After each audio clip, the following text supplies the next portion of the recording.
Yo mga idol, kamusta? Sports Talk PH nga pala. Ang update sa laban ni Pacquiao. Pag-usapan natin yan mga idol. Ngunit bago ang lahat ay huwag kakalimutang mag-subscribe at i-click ang notification bell button for more sports talk.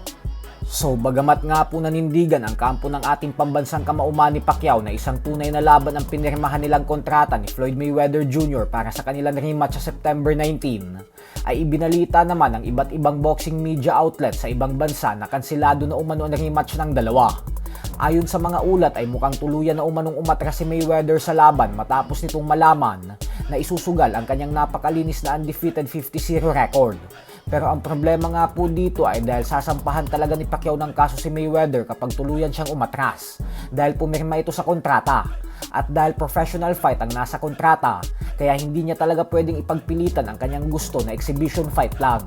Ganun pa man ay ayon sa mga sources na malapit kay Mayweather, ay pinapaasikaso na umano nito sa mga abogado niya ang posibilidad na counter-attack sa inaasahan na demandang haharapin niya ng dahil sa breach of contract.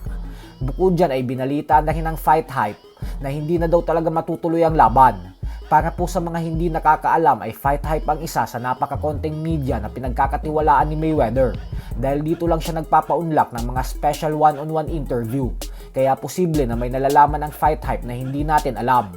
Ganun pa man ay mas mainam pa rin na mag-antay tayo ng official announcement galing sa kampo ni Pacquiao at Mayweather.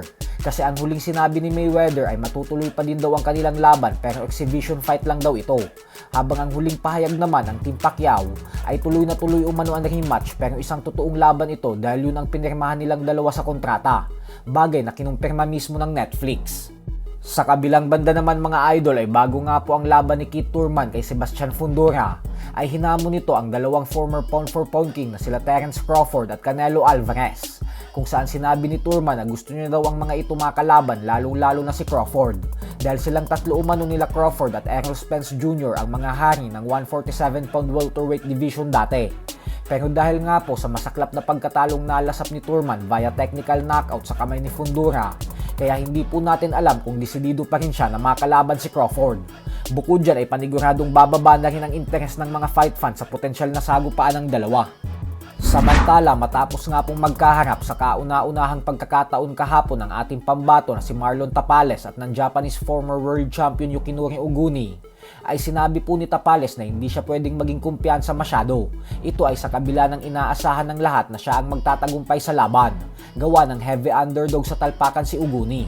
Paliwanag ni Tapales na ang impresyon niya umano kay Oguni ay isang magaling na veteranong fighter, kaya pinagandaan niya umano ito ng husto. Mamaya na po magaganap ang official and final weigh-in at bukas na ang kanilang bakbakan. So hanggang dito na lang po muna tayo mga idol.